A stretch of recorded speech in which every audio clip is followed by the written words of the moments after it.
You've probably heard about the concept that people use only 10% of their brains. It's not true, we just don't realize we are using it.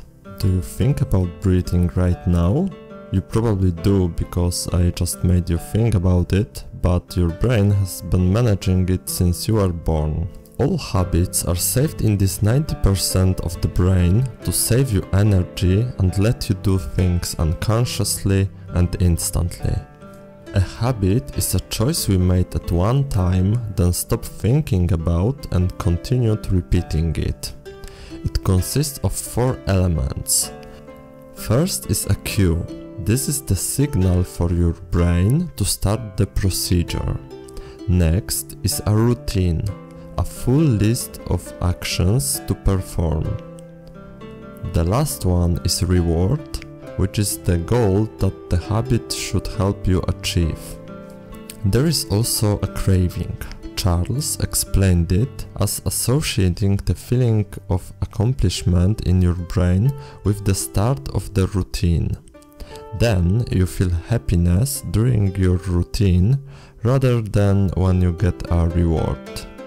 We can compare it to baking a pie.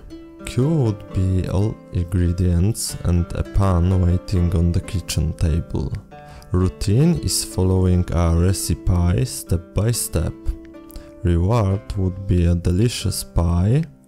Craving is the happiness you feel during baking a pie, feeling the reward coming. If you decided to quit smoking, according to Charles' book, you have 4 steps to make. Identify the routine. You need to realize how your routine works. It's hard in the beginning because you usually don't pay attention to the process. I was observing a coworker and his routine always looks the same.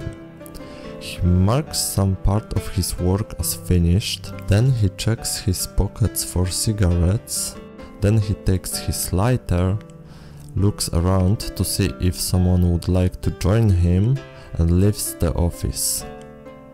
Experiment with rewards. You should try different reward systems. What is that you like the most about having a smoke? Some people need nicotine, but you can replace it with nicotine-infused chewing gum. Others need to socialize with coworkers. You can do it without smoking.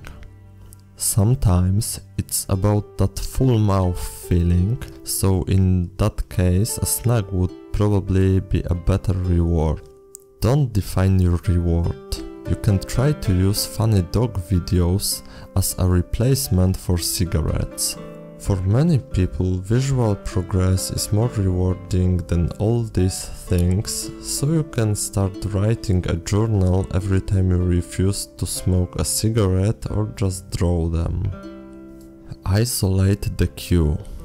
Cue is the signal for your brain to start the habit, and it is always related to one of those things. Location. A habit can be triggered by a familiar location. For example, if you're smoking every day before work, when you see your office building, you feel the need for a cigarette.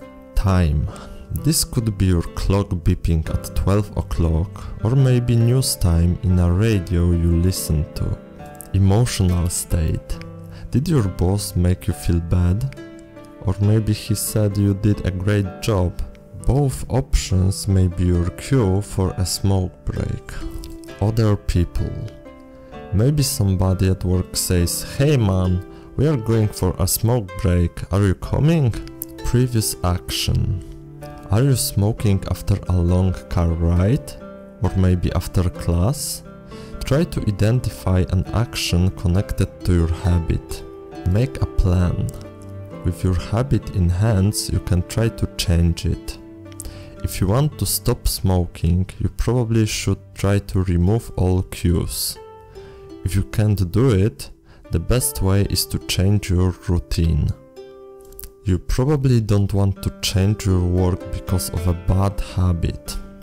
Instead, you could try to arrive at work 5 minutes later every day, so you wouldn't have time for smoking before it starts. Turn your clock off or change your radio station so time-related cues won't be a problem anymore. If you're stressed at work, you should find other ways of dealing with it. Same things applies if you're taking smoke breaks after doing great work. Buy a stress ball or sandbox for your desk.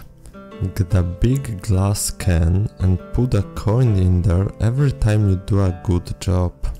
You can also reward yourself with 5 minutes of Facebook or YouTube.